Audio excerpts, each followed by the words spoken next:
In this series of videos, we're looking at how you can use your Open Mind coursebook to teach classes online. And in this video, we're looking at homework.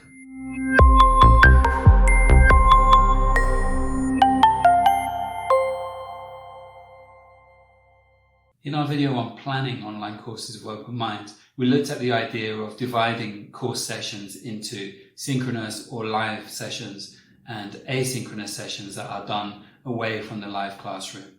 If you're following that model, then your students already have plenty of work to do outside of the live classes.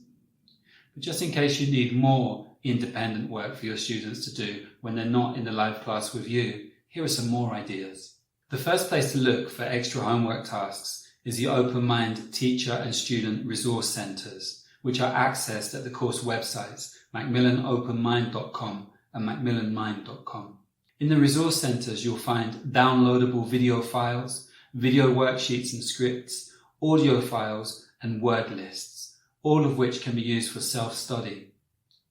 The video worksheets are great because there are two versions: a student self-study worksheet, which students can access in their Open Mind Student Resource Centre, as well as a class video worksheet for teachers to use in the live classes, thus making a strong connection between the out-of-class work and the in-class work.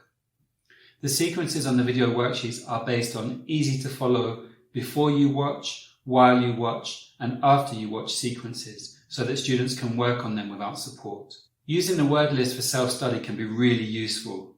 Probably the most obvious and effective way to use them would be to have learners create sets of vocabulary flashcards, either using the flashcard app on their phones or using more traditional index cards. But before you do this, it obviously makes sense in a live class to spend time talking about how to make and how to best use flashcards.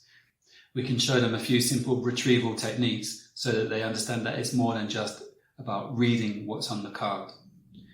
After students have made their flashcards and started working with them, flashcard work can be incorporated into live lessons, and you can also set up quizzes on Kahoot or Google Forms to follow up and check vocabulary study work. Don't forget that in higher levels of Open Mind, life skills lessons include a final research task, which is designed to be done independently and typically online. This example, which follows a life skills lesson on understanding stereotypes, requires learners to find out about a real person who has been negatively stereotyped. This example from a life skills lesson on the topic of problems of access to clean water requires learners to find out more about a water problem somewhere in the world. All of these tasks naturally lead to in-class presentations and discussions. When thinking about what kind of extra homework to give your students in your online classes, it makes sense to think about any deficiencies that you've detected with your online classes. For example, maybe you feel that your students are not getting enough speaking practice in the online classes. In our video on teaching speaking skills online with Open Mind, we look at ways of doing individual and group speaking activities asynchronously, so maybe you could use some ideas from there. Maybe you feel that your students are not getting enough exposure to English in online classes. If that's the case, then remember that students have access to all of the audio files and all of the audio scripts in their Student Resource Centre, so perhaps you could set some follow-up listening activities where students listen and read the scripts and try and look for new pieces of language or new grammatical structures. The internet too is obviously full of fantastic resources for developing reading skills, authentic sources as well as adapted sources for language learners. Perhaps you could set up a mini reading project where students are encouraged to follow a news story for a set period of time, follow the news story on a number of different news sources, and then report back to the class at the end of the set period.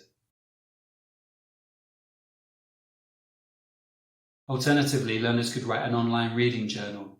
You could set them 3 or 4 different texts to read over a set period of time and have them write in their journals their reflections on what they've read. The journals could then be presented or shared with the rest of the group for discussion or included in a portfolio. And if you feel confident about your technology skills and the technology skills of your students, you could try some more elaborate online projects. The classic language learning online project is the Webquest. In Webquest, students work together to research a specific topic. For example, they could be asked to plan a day out in London.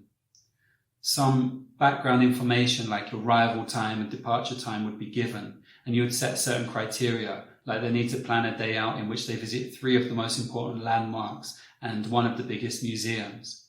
Students would then use authentic resources online, like maps of London, a map of the London Underground, and general tourist information to plan their day out. The Webquest can then be shared with other members of the group for review and discussion. If you want something more closely connected with in-class content, then you could set up a Webquest based on one of the reading or listening texts from the coursebook.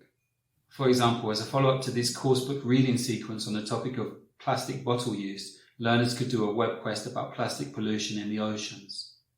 An even more elaborate or adventurous online project would be having students create a blog or a podcast. In both cases, they require very careful planning.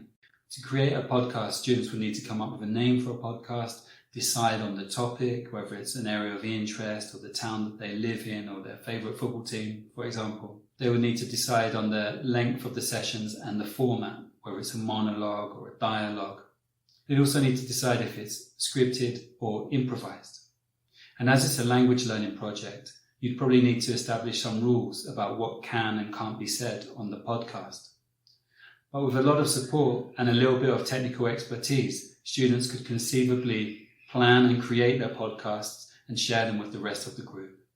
And a project like a blog or a podcast also helps students develop digital literacy skills alongside English language skills.